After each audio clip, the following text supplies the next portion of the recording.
لما عليها حافظ فلينظر الإنسان مما خلق من ماء دافق يخرج من بين الصلب والترائب إنه على رجعه لقادر يوم تبلى السرائر فما له من قوة ولا ناصر والسماء ذات الرجع والأرض ذات الصدع إنه لقول فصل وما هو بالهزل إنهم يكيدون كيدا وأكيد كيدا فمهل الكافرين أمهلهم رويدا صدق اللہ العظیم۔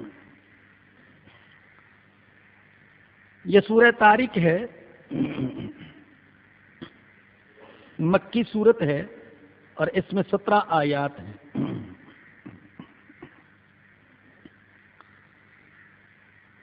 اس سورت کی ابتدا میں اللہ پاک نے 2 قسمیں کھائی ہیں۔ فرمایا کہ والسماء والطارق،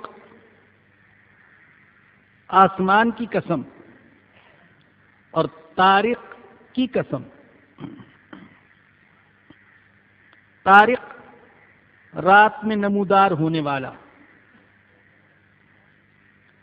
رات میں آنے والا۔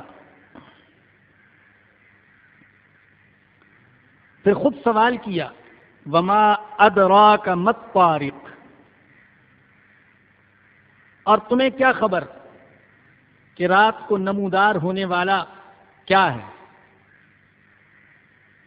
جیسا کہ آپ جانتے ہیں کہ اللہ پاک یہ جو سوال کرتے ہیں تمہیں کیا خبر کہ یہ کیا ہے، تو یہ اس چیز کی عظمت اور اہمیت بتانے کے لیے ہوتا ہے۔ اور یہ بھی عرض کیا جا چکا کہ جہاں پر اللہ یوں سوال کرتے ہیں وما ادراک، تو وہاں اس سوال کا جواب خود دیتے ہیں۔ وما ادراک ما لیلۃ القدر، آگے جواب دیا لیلۃ القدر خیر من الف شہر۔ لیکن جہاں پر ادراک کی بجائے یدریکا کا لفظ آئے، معنی دونوں کا ایک ہے، تو وہاں سوال کا جواب نہیں دیا جاتا۔ وما یدریک لعل الساعۃ تکون قریب، تمہیں کیا خبر، ہو سکتا ہے کہ قیامت قریب ہو، لیکن بتایا نہیں قیامت کب واقع ہوگی، کون سے سال، کون سے مہینے، کون سی تاریخ، اور کتنے 100 سال بعد، اس کا تعین نہیں فرمایا۔ تو جہاں یوں سوال ہوتا ہے وما ادراک، تمہیں کیا خبر، تو وہاں اس سوال کا جواب دیا جاتا ہے۔ یہاں پر بھی سوال کیا تمہیں کیا خبر کہ رات کو نمودار ہونے والا کیا ہے؟ النجم الثاقب، جواب دیا وہ چمکتا ہوا ستارہ ہے، روشن ہونے والا ستارہ۔ کوئی ایک ستارہ مراد نہیں، بلکہ سارے روشن ہونے والے ستارے مراد ہیں۔ ستاروں کی دنیا اور فلکیات کی دنیا یہ عجیب و غریب دنیا ہے۔ اس کی وسعت، اس کی عظمت، اس کی اہمیت بتانے کے لیے قسم بھی کھائی، سوال بھی کیا، اور پھر اس سوال کا جواب بھی دیا۔ یہ ہماری اتنی وسیع و عریض زمین ستاروں کی یا فلکیات کی دنیا کے مقابلے میں اتنی حیثیت رکھتی ہے جتنی ایک ذرہ، چھوٹا سا ذرہ اتنی لاکھوں میل وسیع دنیا کے مقابلے میں حیثیت رکھتا ہے، جتنی حیثیت ایک ذرے کو ہے، یا جو حیثیت سمندر کے ایک قطرے کو ہے، پورے سمندر کے مقابلے میں وہی حیثیت حاصل ہے اس بڑی زمین، طویل و عریض زمین، وسیع زمین کو ستاروں کی دنیا کے مقابلے میں۔ اس لیے اللہ نے دوسری جگہ پر بھی ستاروں کی قسم کھائی، غالباً سورۃ الواقعہ میں فرمایا کہ فلا اقسم بمواقع النجوم، میں قسم کھاتا ہوں ستاروں کے مواقع کی، وَإِنَّهُ لَقَسَمٌ لَوْ تَعْلَمُونَ عَظِيمٌ، اگر تمہیں کچھ علم ہو تو تم جان لو کہ یہ بہت بڑی قسم کھائی ہے میں نے، لیکن تمہیں علم نہیں ہے، اس دنیا کا تمہیں علم نہیں۔ سائنس بتلاتی ہے کہ کائنات 500 ملین کہکشاؤں پر مشتمل ہے، 500 ملین، 1 ملین 10 لاکھ کا، 500 ملین کہکشاؤں پر مشتمل، اور ہر کہکشاں 1 ملین یا اس سے بھی زیادہ ستاروں پر مشتمل ہے۔ اندازہ کیجئے ان کی وسعت کا، اور یہ ستارے سارے کے سارے جو لاکھوں کی تعداد میں نہیں، کروڑوں نہیں، اربوں نہیں، کھربوں کی تعداد میں ہیں، یہ سارے ستارے گردش میں ہیں۔ زمین بھی ایک ستارہ ہے، یہ بھی گردش میں، اور زمین 1000 میل فی گھنٹہ کی رفتار سے دوڑ رہی ہے۔ سوئی ہے وہ قرآن کو اس انداز میں بھی بیان کرنے کی کوشش کرے۔ یہ جو انسان کی تخلیق ہے، ایک نطفے سے، ایک قطرے سے پیدا کیا، یہ کتابوں میں لکھا ہے کہ معجزہ کبریٰ ہے، بہت بڑا معجزہ۔ باپ کے جسم سے ایک نطفے کی شکل میں اربوں جرثومے نکلتے ہیں، تخلیق کے، تولید کے اربوں جرثومے، اور ادھر ماں کے اندر سے بے شمار بھینسیں نکلتے ہیں۔ وہ کون ہے جو اربوں جرثوموں میں سے ایک جرثومے کو ہزاروں بیضوں میں سے ایک بیضے سے ملا دیتا ہے اور اس سے انسان پیدا ہو جاتا ہے؟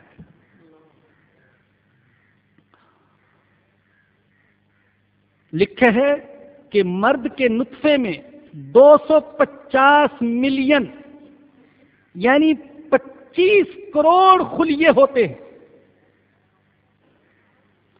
اور ماں کے اندر ہزاروں بیضے، اور حمل کا جو عمل ہے یہ صرف 1 گھنٹے کے اندر اندر مکمل ہوتا ہے۔ اللہ اکبر! نطفے کے 25 کروڑ، ایک نطفے کے 25 کروڑ خلیوں میں سے، میں جو اربوں کہہ رہا ہوں وہ پوری منی میں، اور نطفے کے 25 کروڑ خلیوں میں سے ایک خلیہ ایک بیضے کے ساتھ ملایا جاتا ہے۔ آپ اندازہ کیجئے 25 کروڑ تھیلیاں ہوں اور 30,000 60,000 کارڈ ہوں، اور کہا جائے کہ ان 25 کروڑ تھیلیوں میں سے ایک تھیلی ایسی ہے کہ اس میں ان ہزاروں کارڈوں میں سے ایک کارڈ پورا آ سکتا ہے، تو تم چیک کرو 25 کروڑ تھیلیوں میں سے ایک تھیلی، ایک لفافہ جس میں یہ ایک کارڈ پورا آ جائے اور پورا ایک ہی میں آئے گا، تم یہ کرو۔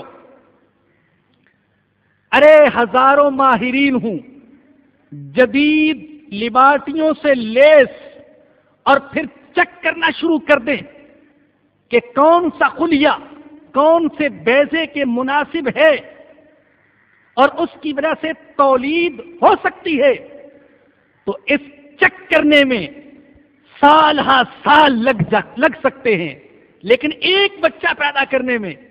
لیکن یہاں تو دنیا میں انسانوں اور حیوانوں کے روزانہ لاکھوں بچے پیدا ہوتے ہیں۔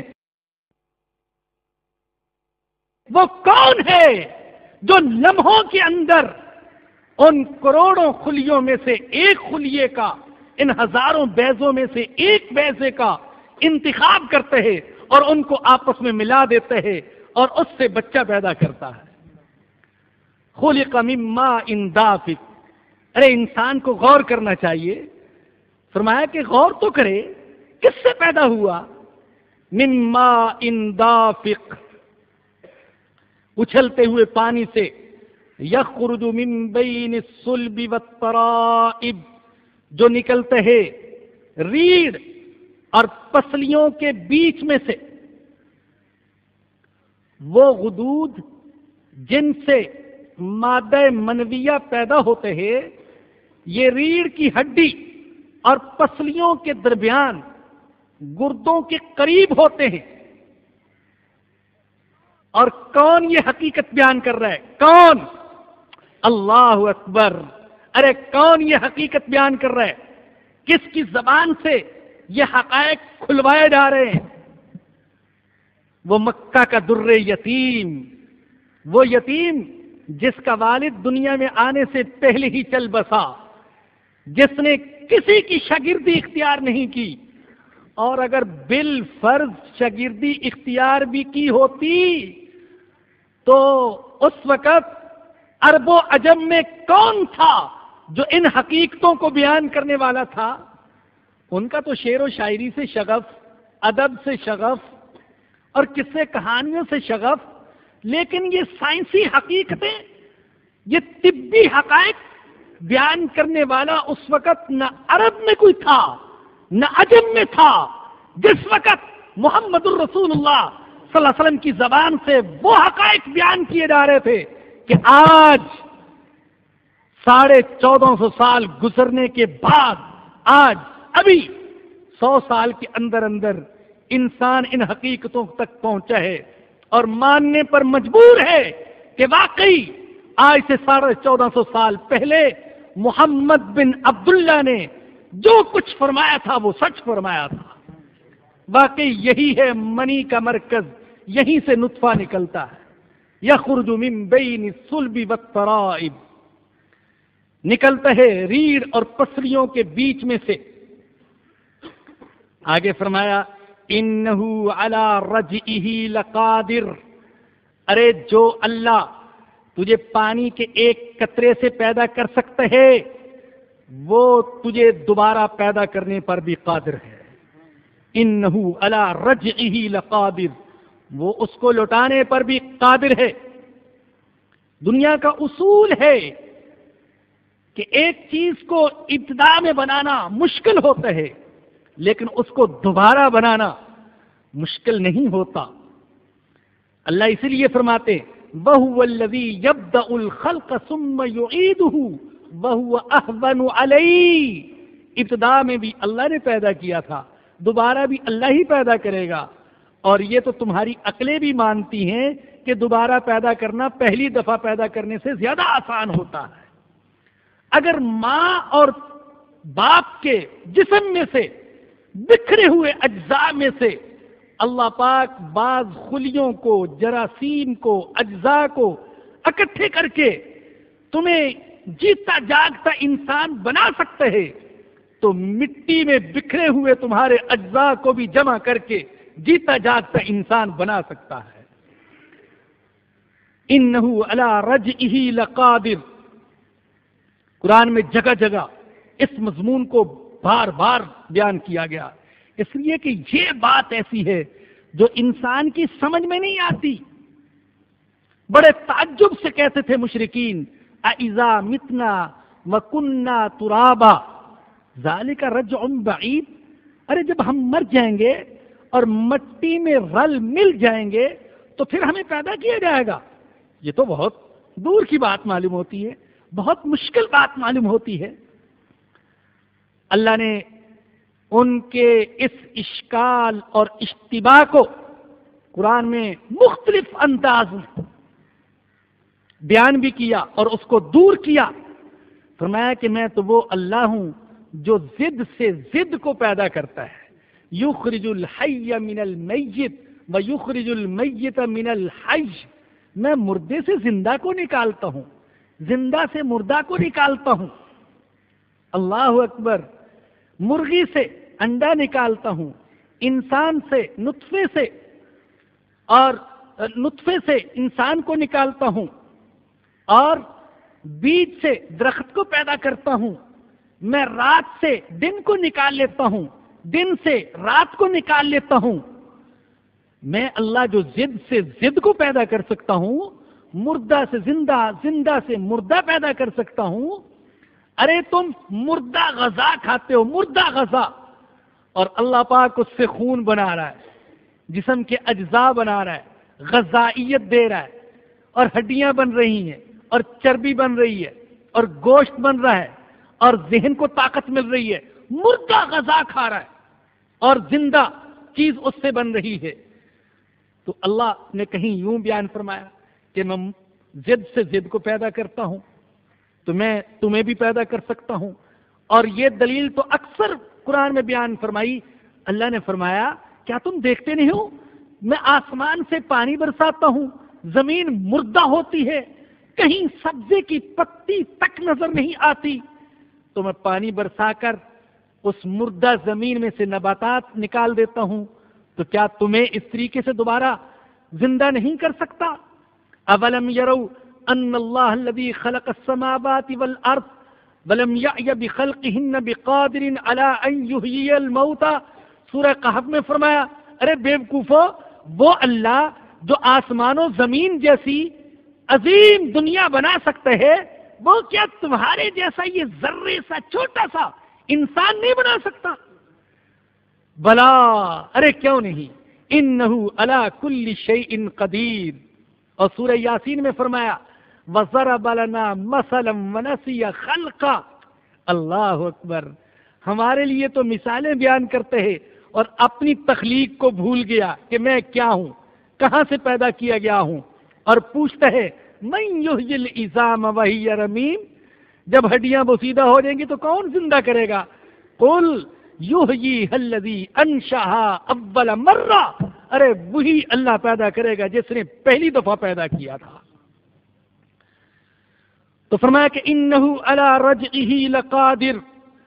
بے شک وہ اسے لوٹانے پر، دوبارہ زندہ کرنے پر قادر ہے.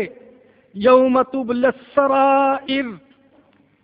جس دن تمام راز ظاہر کر دیے جائیں گے. اللہ اکبر. دوبارہ پیدا کرے گا اور پھر قیامت کا دن فرمایا کہ سارے راز ظاہر کر دیے جائیں گے. راز دو قسم کے ہیں. ایک تو وہ ہیں جو انسان نے چھپ چھپ کر گناہ کیے ہیں. اللہ اکبر. خفیہ طور پر لوگوں سے نظریں بچا بچا کر فرمایا کہ ان رازوں کو بھی ظاہر کر دیا جائے گا. الا یہ کہ انسان توبہ کر لے تو اللہ پاک اس کے خفیہ گناہوں پر بھی پردہ ڈال دے گا اور اس کے اعلانیہ گناہوں پر بھی پردہ ڈال دے گا. وگرنہ فرمایا کہ اس دن رازوں کو ظاہر کیا جائے گا، سب کچھ سامنے آ جائے گا. اور رازوں کو ظاہر کرنے کا ایک اور مطلب بھی ہے، وہ یہ کہ کون سا عمل کس نیت سے کیا تھا یہ بتا دیا جائے گا. اللہ اکبر. بسا اوقات اللہ معاف فرمائے، اللہ معاف فرمائے، اللہ معاف فرما دینا، نیتوں کا خلوص عطا فرما دینا. دنیا میں تو ایسا ہوتے بسا اوقات ہم ایک عمل کرتے ہیں اور ظاہر یہ کرتے ہیں کہ اللہ کی رضا کے لیے کر رہے ہیں، حالانکہ وہ اللہ کی رضا کے لیے نہیں ہوتا، دکھاوا ہوتا ہے، شہرت ہوتی ہے، ریا ہوتی ہے۔ اللہ فرماتے اس دن ظاہر کر دیا جائے گا یہ عمل کس لیے کیا تھا، یہ عمل کس لیے کیا تھا۔ دنیا کو تو تم نے دھوکہ دیا، لیکن مجھے دھوکہ نہیں دے سکتے، میں جانتا تھا تم کیوں کر رہے ہو۔ لوگ مجھے سخی کہیں، بہادر کہیں، میرے علم کی تعریف کریں، میری خطابت کی تعریف کریں، میری فیاضی کی تعریف کریں، میری مالداری کی تعریف کریں، اور میرے خشوع خضوع کی تعریف کریں، میری نیکی کی تعریف کریں، اور وہ تعریف تو ہو گئی، تم نے میرے لیے یہ اعمال نہیں کیے تھے۔ یوم تبلی السرائر، جس دن تمام راز ظاہر کر دیے جائیں گے۔ اللہ پردہ ڈال دینا، اللہ سے دعا کیا کرے، اللہم استر عیوبی واغفر ذنوبی، اے اللہ میرے عیبوں پر پردہ ڈال دینا اور میرے گناہوں کو معاف فرما دینا۔ اگر اللہ ذلیل کرنا چاہے تو دنیا میں ذلیل کر دے، اور اگر توبہ نہ کی تو آخرت میں تو ذلیل ہونا پڑے گا۔ ایک ہی پردہ ہے جو ہمیشہ کا پردہ بن سکتا ہے، ایسا پردہ گناہوں پر جسے نہ کوئی انسان پھاڑ سکتا ہے، اور اللہ کا تو وعدہ ہے کہ میں اللہ اس پردے کو نہیں پھاڑوں گا۔ وہ کون سا پردہ ہے؟ توبہ کا پردہ۔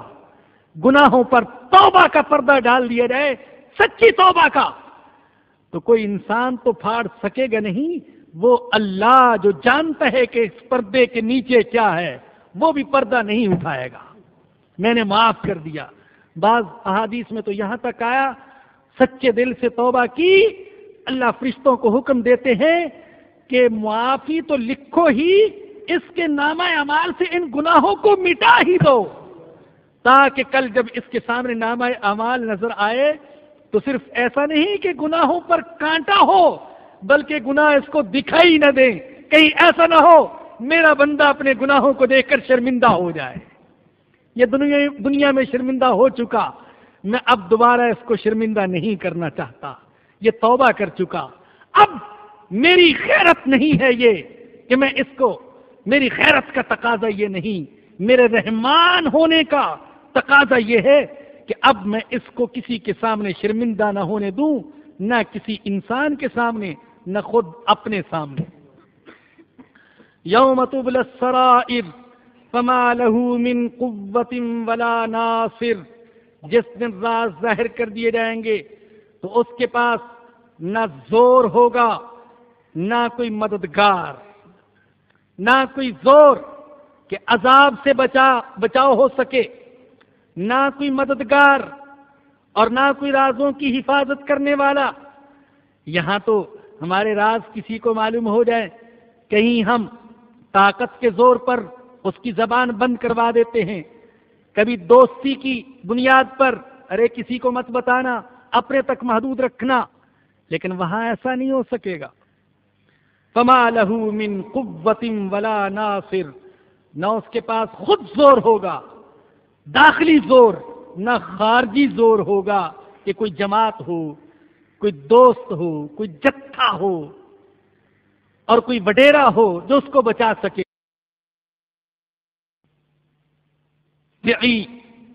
واہ میرے اللہ، قسمیں اٹھا کر، دو قسمیں اٹھائیں، بار بار برسنے والے آسمان کی قسم، بادل کی قسم، والارض ذات الصدع، پھٹنے والی زمین کی قسم، بار بار بادل برستے ہیں۔ یہ دریا، یہ نہریں، یہ سمندر، یہ چشمے، یہ کہاں سے رواں دواں ہیں؟ کہاں سے پانی آ رہا ہے؟ آسمان سے اللہ پاک برسا رہے ہیں، اور یہ پانی مہیا ہو رہا ہے۔ زمین کے سینے میں پانی کہاں سے آیا؟ آسمان سے برستا ہے، زمین میں اللہ محفوظ کر دیتے ہیں۔ بار بار برسنے والے آسمان اور بادل کی قسم اور پھٹنے والی زمین کی قسم کہ زمین کا سینہ پھٹ پہے اور اس میں نرم و نازک کونپل نکلتی ہے. یہ کونپل بھی اللہ کی قدرت اور اللہ کے وجود کی نشانی. زمین کا سینہ اتنا ٹھوس کہ بعض اوقات اس میں سوراخ کرنے کے لیے کیل ٹھونکنی پڑتی ہے، اور جو پتی نکلتی ہے وہ کتنی نرم و نازک ہے. ارے کون ہے جو اس پتی کے لیے زمین کے سینے کو پھاڑ دیتا ہے؟ اس پتی کے اندر تو کوئی طاقت نہیں کہ وہ زمین کے سخت سینے کو پھاڑ سکے. آسمان کی قسم، بار بار برسنے والے آسمان کی قسم، پھٹنے والی زمین کی قسم. پھر دیکھیے آسمان سے بارش برستی ہے، زمین اس سے فیضیاب ہوتی ہے. زمین کے مختلف ٹکڑے ہیں، کہیں پھول اگتے ہیں، کہیں کانٹے اگتے ہیں، اور زمین پر محنت کی جائے تو اچھی اچھی فصلیں وہاں سے حاصل ہو سکتی ہیں. اللہ پاک ان دونوں کی قسم اٹھا کر فرماتے ہیں انہو لقول فصل، بے شک یہ قرآن فیصلہ کن بات ہے. قسم اٹھا کر فرمایا. برسنے والے آسمان کی قسم، پھٹنے والی زمین کی قسم، یہ قرآن فیصلہ کن بات ہے. وما ہوا بالہزل، کوئی ہنسی مذاق نہیں ہے. لوگوں کہیں سمجھو کہ ایسے ہی کہانیاں اور قصے اور دل بہلانے کی باتیں کر دی گئیں. نہیں، یہ فیصلہ کن بات ہے. اور پھر جیسے آسمان سے بارش برستی ہے، زمین فیض یاب ہوتی ہے، اور زمین کو اگر جھاڑ جھنکار سے پاک کر لیا جائے، صاف کر لیا جائے، تو زمین سے اچھی فصل حاصل ہو سکتی ہے. اللہ کی قسم، اگر دل کی زمین کو صاف کر لیا جائے تو پھر جب قرآن کی بارش اس پر برستی ہے تو پھر ایمانی انوار اور روحانی پھل اور پھول پیدا ہوتے ہیں. انہو لقول فصل، فیصلہ کن بات ہے. وما ہوا بالحزل، یہ کوئی ہنسی مذاق کی بات نہیں ہے. ترمذی کی روایت ہے، ہمارے آقا حضرت محمد الرسول اللہ صلی اللہ علیہ وسلم نے فرمایا قرآن کے بارے میں، کتاب اللہ فیہ نبأ من قبلکم وخبر من بعدکم وحکم ما بینکم. لوگوں یہ اللہ کی کتاب ہے، اس کتاب میں پہلوں کے قصے ہیں، تمہارے بعد کی خبریں ہیں، اور آپس کے معاملات کے فیصلے ہیں. هو الفصل لیس بالحزل، یہ فیصلہ کن کلام ہے، کوئی ہنسی مذاق والا کلام نہیں. من ترکہ من جبار قسمہ، اے اللہ، من ترکہ من جبار قسمہ ومن ابتغى الہدى فی غیرہ اذلہ اللہ.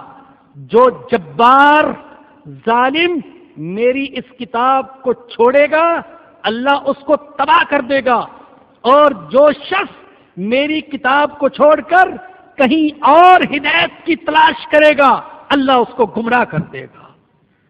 یہ ہدایت دینے والی کتاب ہے. ہدایت اسی سے ملے گی، کہیں اور سے نہیں ہدایت ملے گی. ہدایت کا آخری منبع ہے، آخری منبع، آخری سرچشمہ. پیاسوں کو پانی یہیں سے ملے گا. ہاں، گمراہوں کو ہدایت یہیں سے ملے گی، اندھوں کو آنکھیں یہیں سے ملیں گی، اندھیروں میں بھٹکنے والوں کو روشنی یہیں سے ملے گی. قرآن کے علاوہ اور روشنی کا کوئی راستہ باقی نہیں رہا. وما ہوا بالحزل، یہ ہنسی مذاق کی کتاب اور کلام نہیں ہے. انہم یکیدون کیدا، وہ چال چل رہے ہیں. مشرکین حضور اکرم صلی اللہ علیہ وسلم کو، قرآن کو ناکام بنانے کے لیے چالیں چلتے تھے. فرمایا کہ وہ چال چل رہے ہیں. وَأَكِيدُ كَيْدًا، میں بھی چال چل رہا ہوں، میں بھی تدبیر کر رہا ہوں، لفظی معنی کر رہا ہوں. معاذ اللہ، یہ نہیں کہ وہ دھوکہ دے رہے تھے تو اللہ معاذ اللہ ان کو دھوکہ دے رہا تھا. اللہ فرما رہے یہ بھی تدبیریں کر رہے ہیں، میں بھی تدبیریں کر رہا ہوں. وَمَكَرُوا وَمَكَرَ اللَّهُ، یہ بھی تدبیریں کرتے ہیں، اللہ بھی تدبیر کرتے ہیں. وَاللَّهُ خَيْرُ الْمَاكِرِينَ، اور اللہ کی تدبیر سب سے بہتر ہوتی ہے. لیکن اللہ مہلت دیتا ہے اس لیے کہ وہ رحمان ہے، رحیم ہے، غفار ہے، ستار ہے، غفور ہے، وہاب ہے. وہ مہلت دیتا ہے، اور یہ بدبخت مہلت کو اپنے لیے بجائے رحمت بنانے کے زحمت بنا لیتا ہے. بجائے اس کے کہ مہلت سے فائدہ اٹھائے، اس مہلت کو اللہ کو راضی کرنے میں لگانے کی بجائے اللہ کو ناراضگی والے کاموں میں لگا دیتا ہے. فَمَهِّلِ الْكَافِرِينَ أَمْهِلْهُمْ رُوَيْدًا، کافروں کو مہلت دے دیجئے، ان کو چھوڑ دیجئے تھوڑی دیر کے لیے. سَنَسْتَدْرِجُهُمْ مِنْ حَيْثُ لَا يَعْلَمُونَ وَأُمْلِي لَهُمْ إِنَّ كَيْدِي مَتِينٌ. سورہ قلم میں فرمایا ہم ان کو ایسی جگہ سے پکڑیں گے کہ جہاں سے ان کو پتہ ہی نہیں ہوگا، اور میں ان کو مہلت دے رہا ہوں، میری تدبیر بڑی سخت ہے. کل کے منکروں، مخالفوں، دشمنان دین کو بھی اللہ نے مہلت دی، آج بھی اللہ مہلت دے رہے. لیکن جب اللہ پکڑے گا تو پھر اللہ کی پکڑ سے کوئی چھڑا نہیں سکے گا. اللہ پاک مجھے اور آپ سب کو اپنی پکڑ سے محفوظ رکھے، اور اپنی پکڑ کے آنے سے پہلے ہی مہلت سے فائدہ اٹھانے اور توبہ کرنے کی اللہ ہمیں توفیق دے. وآخر دعوانا الحمد للہ رب العالمین. بسا اوقات ساتھی جو ہیں وہ کئی دفعہ کہتے رہتے ہیں کہ ملنا ہوتا ہے. میں چونکہ دور رہتا ہوں گلشن معمار کی طرف جامعۃ الرشید میں، وہاں آنا جانا بھی ساتھیوں کے لیے مشکل ہے. تو یہاں میں ویسے عصر کے بعد آ جایا کرتا ہوں، یعنی مغرب سے آدھا گھنٹہ پہلے تقریباً پہنچ جاتا ہوں. تو ایک ہمارے ساتھی ہیں، بزرگ ساتھی ڈاکٹر انیس خورشید صاحب، گلی نمبر 3 بلاک این جی 293، یہ ان کا پتہ ہے. تو جو ساتھی کوئی بھی ملنا چاہیں، کوئی خاص کوئی معاملہ ہو، کوئی بات ہو یا مسئلہ وغیرہ پوچھنا ہو، تو مغرب کی نماز سے آدھا گھنٹہ پہلے وہ یہاں اس مکان میں ڈاکٹر انیس خورشید صاحب جی 293 گلی نمبر 3 بلاک این اس میں مل سکتے ہیں. الحمد للہ رب العالمین والصلاة والسلام علی سید الانبیاء والمرسلین. ربنا ظلمنا انفسنا وان لم تغفر لنا وترحمنا لنکونن من الخاسرین. اے اللہ تو اپنے فضل و کرم سے ہمارے صغیرہ کبیرہ گناہوں کو معاف فرما دے. اے اللہ ہم شرمندہ ہیں، نادم ہیں، تیری غیرت کی قسم، تیرے جلال جمال کی قسم، اے اللہ ہم شرمندہ ہیں، یا اللہ نادم ہیں، سچے دل سے توبہ کرتے ہیں. اے اللہ تو معاف فرما دے، اے اللہ تو معاف فرما دے. صغیرہ کبیرہ خفیہ اعلانیہ سارے گناہوں سے توبہ کرتے ہیں. اے اللہ تو معاف فرما دے. اے اللہ تو رسوا نہ فرمانا. اللہم لا تخزنی فإنک بی عالم ولا تعذبنی فإنک علی قادر. تیرے نبی نے یہ دعا سکھائی، اے اللہ تو رسوا نہ فرمانا، اس لیے کہ تو میرے عیبوں کو جانتا ہے، اور اے اللہ تو مجھے عذاب نہ دینا اس لیے کہ تو عذاب دینے پر قادر ہے. اے اللہ دنیا میں بھی رسوا نہ فرمانا اور آخرت میں بھی رسوا نہ فرمانا. اے اللہ دوسرے دن کی زندگی، مرنے کے بعد کی زندگی کا یقین ہمارے دلوں میں پیدا فرما دے. اے اللہ تو بے شک قادر ہے، یا اللہ تو ذرے میں قطرے میں جان ڈال سکتے ہے. اے اللہ بے شک تو ہمیں دوبارہ زندہ کرنے پر قادر ہے. یا اللہ اس دوبارہ زندگی کا یقین ہمارے دلوں میں بٹھا دے. یا اللہ اس دوسری زندگی کے لیے محنت کرنے کی اور ان چیزوں کو، ان اعمال کو فراہم کرنے کی جو وہاں کام آئیں گے، یا اللہ ہمیں تیاری کرنے کی توفیق نصیب فرما. اے اللہ تو ہمارے گناہوں کو معاف فرما دے. اے اللہ تو ہماری اولاد کو نیک بنا دے. اے اللہ تو ظاہری اور باطنی ساری بیماریوں سے شفا نصیب فرما دے.